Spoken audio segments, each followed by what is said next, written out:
We are here with new interesting episode. The story isn't just about World War II, it's about one of the greatest TV series ever made. Combat was not only the longest-running World War II television drama but also one of the most intense and realistic war shows ever produced. The cast went through grueling training, where live bullets flew over their heads, and they handled real grenades. Some actors were pushed to their limits, and the experience left lasting scars. However, even that wasn't the worst part. Behind the scenes, there were tragic deaths and hidden accidents that exposed the harsh reality of working on such a brutal war show. When Combat premiered on ABC on October 2, 1962, it stood out from all other war shows.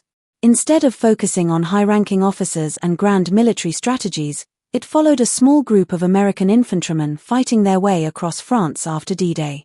The show was raw and unfiltered, portraying soldiers as exhausted, vulnerable men simply trying to survive. The creator, Robert Perosh, was no stranger to war. He had served as a combat infantryman in World War II and had already won an Academy Award for writing Battleground, a film praised for its realism. His goal was to bring that same level of authenticity to Combat. The idea began with a pilot episode called A Day in June, filmed in December 1961. Initially, the series was named Men in Combat, but ABC later shortened it to Combat, and approved a full 30-episode season. Over 5 years, the show produced 152 episodes, making it the longest-running World War II drama in television history. Most of the episodes were filmed in black and white to give them a gritty, documentary-like feel.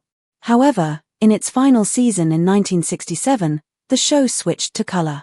The story centered on Second Lieutenant Gil Hanley, played by Rick Jason, and Sergeant Chip Saunders, played by Vic Morrow, as they led their men through the dangers of war. Instead of focusing on generals and high command, the series stayed with the soldiers on the ground. Perosh was determined to make the show as realistic as possible. To maintain historical accuracy, Selma Productions hired Major Homer Jones, a D-Day veteran from the 82nd Airborne Division, as a technical advisor. He reviewed scripts and corrected mistakes to ensure the characters spoke and acted like real soldiers. Authentic World War II weapons and vehicles were used whenever possible, setting a new standard for realism in television. One of the most unique aspects of Combat was its use of foreign languages. When German soldiers or French civilians spoke, there were no subtitles. Viewers had to rely on context to understand what was happening, just as real soldiers would have. The show also blended archival war footage with filmed scenes, further enhancing its realism. Many of the actors had military experience. Vic Morrow had served in the Navy, and Pierre Jalbert, who played PFC Paul Cage LeMay, had been part of the Royal Canadian Air Cadets. Before filming began, the cast had to complete a week-long boot camp at Fort Ord in Northern California. The training was intense. Actors crawled under barbed wire while live .50 caliber bullets were fired over their heads. They threw live grenades, ran obstacle courses, and swung across muddy ponds on ropes. Rick Jason later said this training was tougher than what he had experienced in the Army Air Corps during World War II. The instructors warned the actors not to perform exaggerated Hollywood-style actions, telling them to avoid acting like John Wayne. Beyond just acting like soldiers, many cast members had lived through war, bringing their real experiences to their roles. Rick Jason, born Richard Jacobson on May 21, 1923, in Brooklyn, New York, served in the U.S. Army Air Corps during World War II from 1943 to 1945. He had wanted to become a pilot but struggled with the math required for flight training. Instead, he was reassigned to public relations, where he worked with wounded soldiers at a convalescent hospital in New York. By the end of the war, he was teaching horseback riding in the Air Corps. His experience gave him a natural authority when playing Lieutenant Hanley. Vic Morrow, born Victor Morozov on February 14, 1929, in the Bronx, New York, took a different path to the military. He dropped out of high school and enlisted in the Navy at 17, serving from 1947 to 1949. Though he joined after World War II, his time in the Navy gave him the toughness and discipline that defined his performance in combat. He played Sergeant Chip Saunders, a battle-hardened squad leader burdened with the responsibility of keeping his men alive.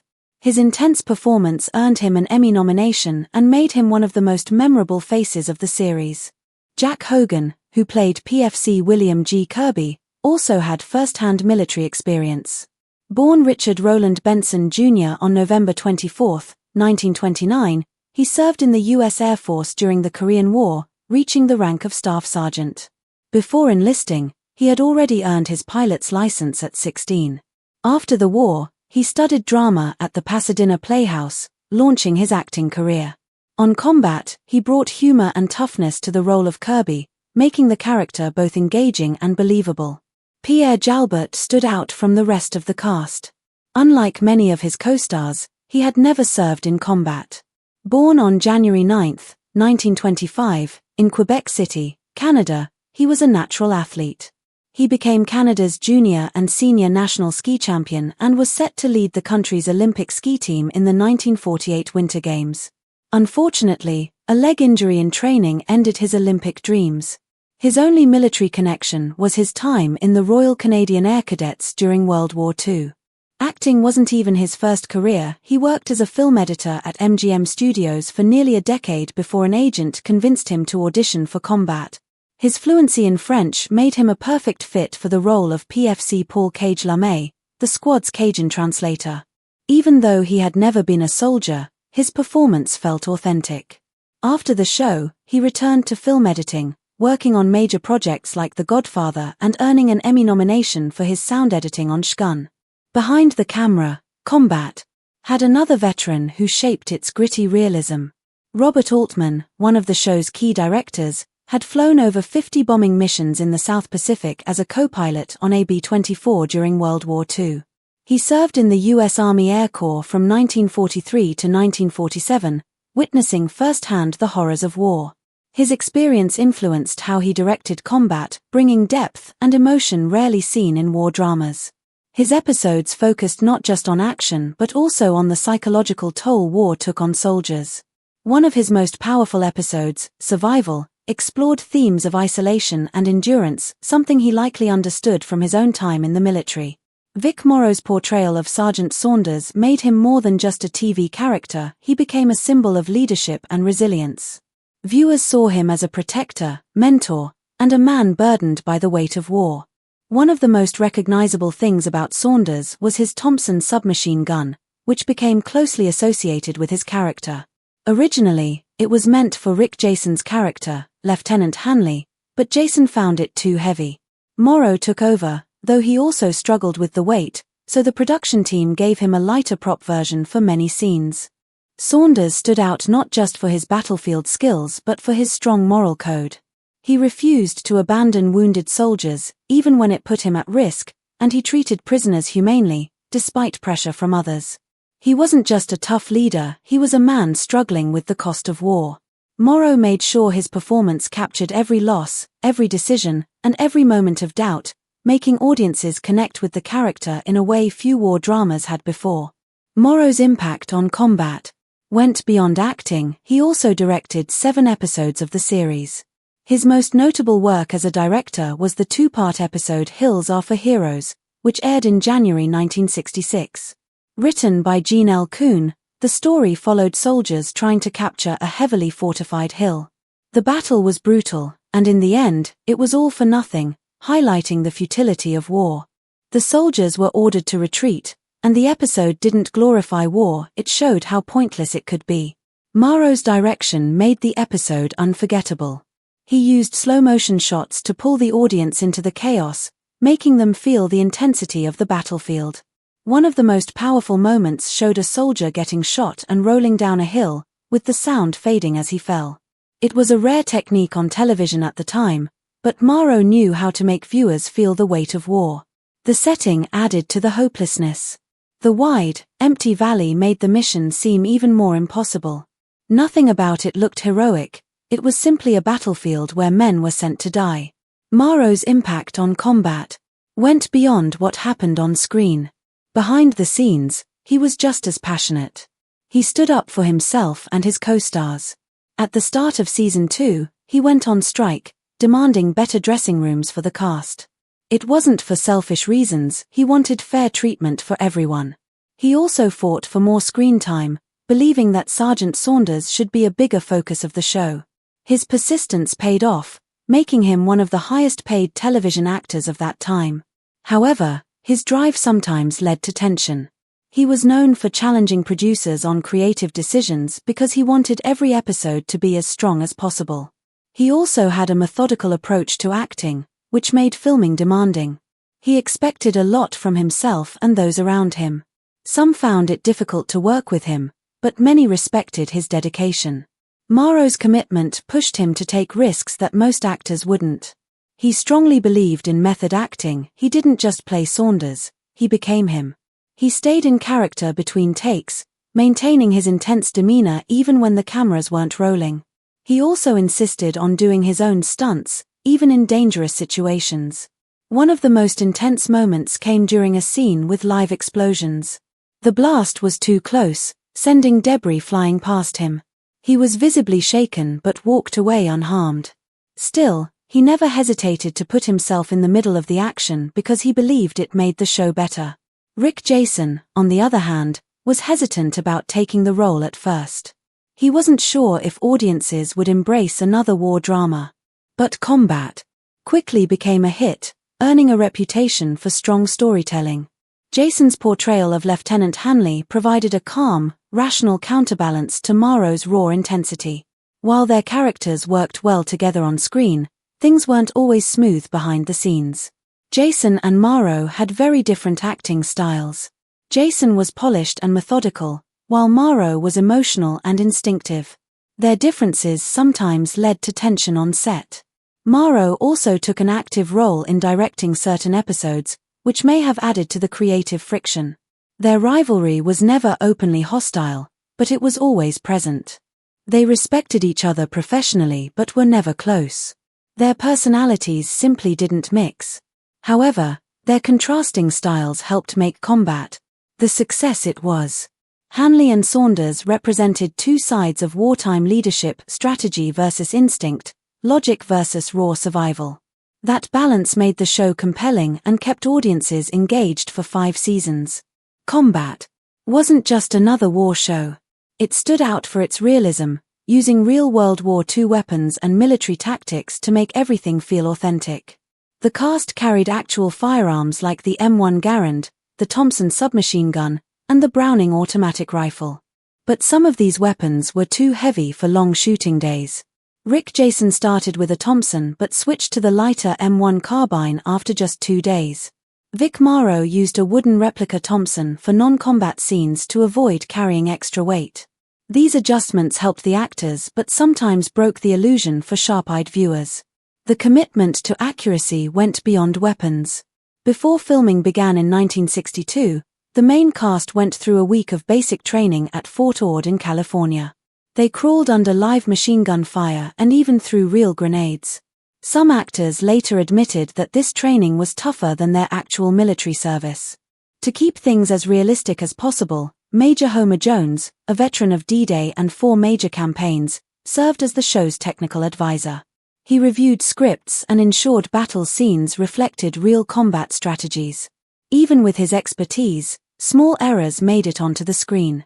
Lieutenant Hanley's M1 carbine was sometimes shown with a bayonet attachment, which wasn't possible for World War II-era carbines. In many scenes, soldiers didn't carry spare magazines for their weapons, something unthinkable in real war.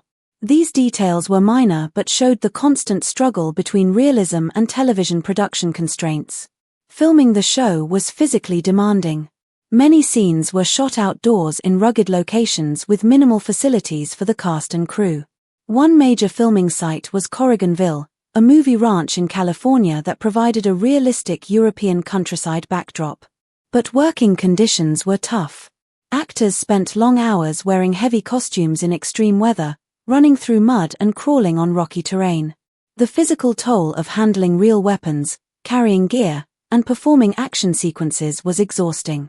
The show also relied on practical effects, including real explosions and gunfire. Safety measures weren't as strict as they are today, and stunt men often played both American and German soldiers to cut costs. Sometimes, a stuntman would die in one scene, then switch uniforms and get killed again a few hours later. Despite the risks, the production team pushed forward to create the most immersive war sequences possible. Even with its focus on realism, combat had to follow network censorship rules. ABC wanted intense action but didn't allow graphic violence. Gunfights were frequent, but blood and gore were rarely shown. Deaths were implied rather than explicitly depicted, making the show very different from modern war dramas like Band of Brothers. This limitation forced the writers to rely more on character development and psychological tension rather than just action. The show explored themes like fear, leadership, and moral dilemmas, making it more than just a series about battles. By 1967, combat was no longer the powerhouse it once was. When it first aired in 1962, audiences were captivated by its intense battle sequences and deep character-driven stories. But after 5 seasons, things had changed. Viewers were shifting toward lighter entertainment, choosing shows like Bewitched and The Andy Griffith Show over the grim realities of war. Sitcoms and family-friendly programming felt more comforting, especially in the uncertain world of the late 1960s. Another challenge was the Vietnam War. By then, real combat was being broadcast into people's homes every night. Americans saw war on the news not as scripted drama, but as actual footage from the front lines.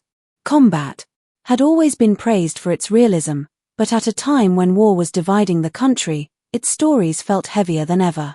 The audience that once admired its portrayal of World War II was now looking for something that didn't remind them of the battles still raging overseas.